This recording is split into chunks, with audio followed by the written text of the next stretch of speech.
Guys come out, run a play for you, score the first possession of the second half, and then go about 10 minutes without a field goal.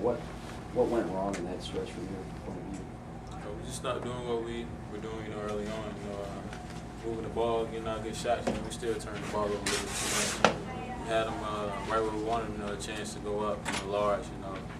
Having them down 10 to 15, in their own stadium would be a lot different, than them playing, not their best and still be in it. We kept the flame lit a little bit too long, and a very dangerous team, they took advantage of it.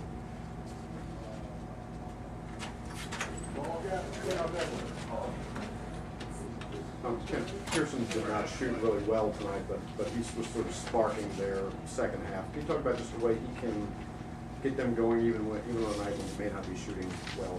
That's the role of a leader, man. You're not going to have your best night all the time. If your teammates believe you enough, you can still be that force. That's what good players do in this league.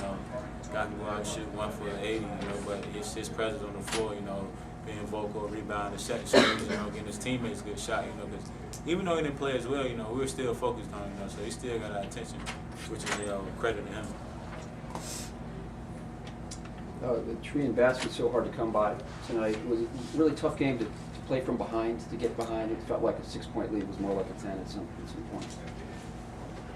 A little bit, yeah. We felt like even though we were down 6 or 7 towards the end of the game, we still thought we were in the game, and even when there were a few seconds left, we thought we never once said, "Oh, the game's over, let's stop trying." We went through it, but they're a tough team to beat at home, especially, and when they get a lead, they're even tougher. So, we just had to.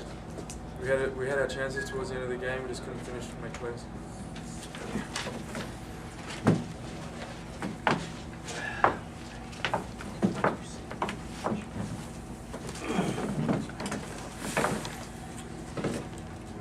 Got outscored 17 at the free throw line, lost by 4, played the game without Cooper.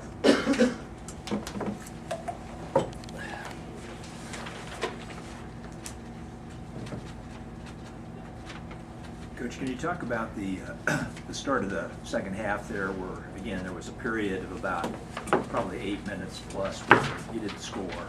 Can you talk a little bit about what was happening? Well, we scored first possession in the second half to go up 8. I thought, of all the times I've come here from start to finish, this game was really there for the grabbing. I think if you look at that stretch, you can isolate on a stretch if you want, depending on your vantage point and your bias. And we hold them 27%, so we were able to stay in contact throughout.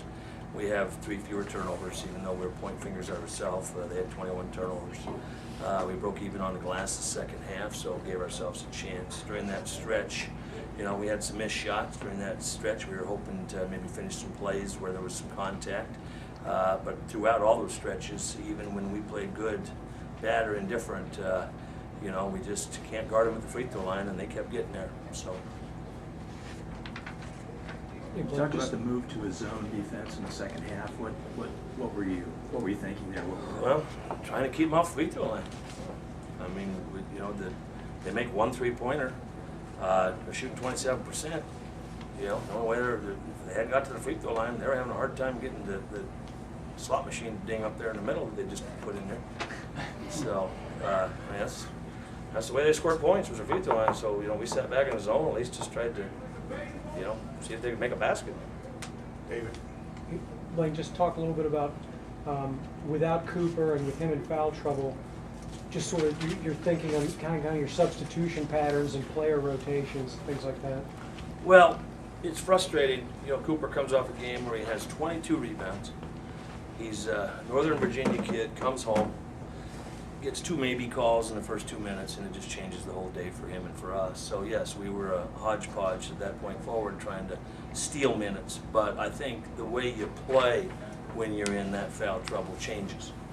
And I think Coop was just walking on eggshells the rest of the day, and we eked out 20-some minutes, but it wasn't the same Coop that could have played it. It's one of the things I feared, that he'd get some maybe calls against him, and his first 2 fouls. I think if you looked at him closely, you'd say, yeah, okay, yeah, they They ain't gonna send anybody to Guantanamo Bay for what those first two calls were.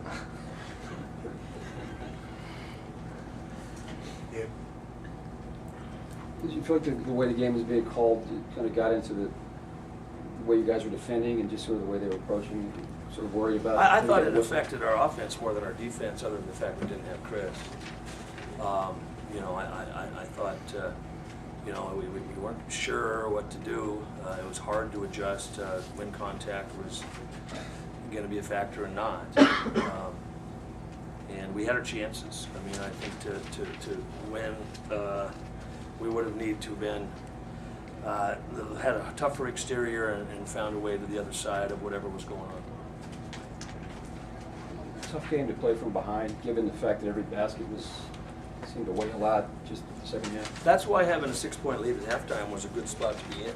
You know, when you got a game that's in the 20s, you know, it accentuates the lead. That's where I thought, you know, our bunch didn't seize the moment, even though we bounced up 8. I thought we might have had, you know, a little bit of relax in us, you know.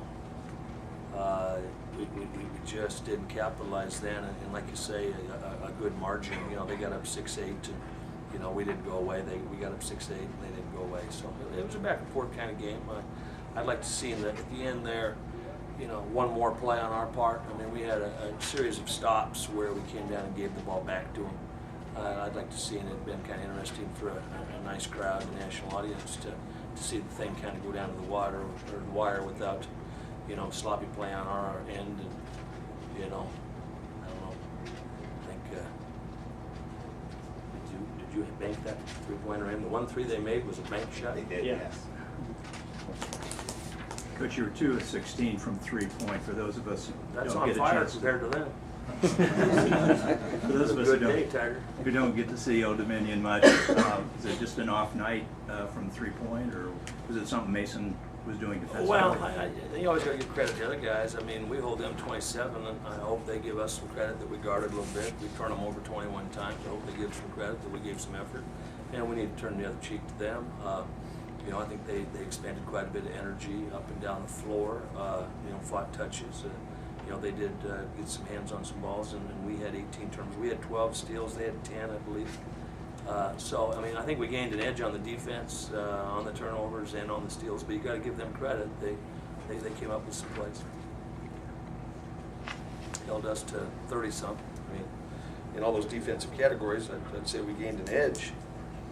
But I mean, it doesn't take Homeland Security to figure out when you lose by 4 and you're down 17 at the free throw line. That's where the edge came. And I'm not saying anything about, you know, anything other than that's where the game was determined. And that's not sour grapes, that's a fact check. Dave. Thanks. Thank you.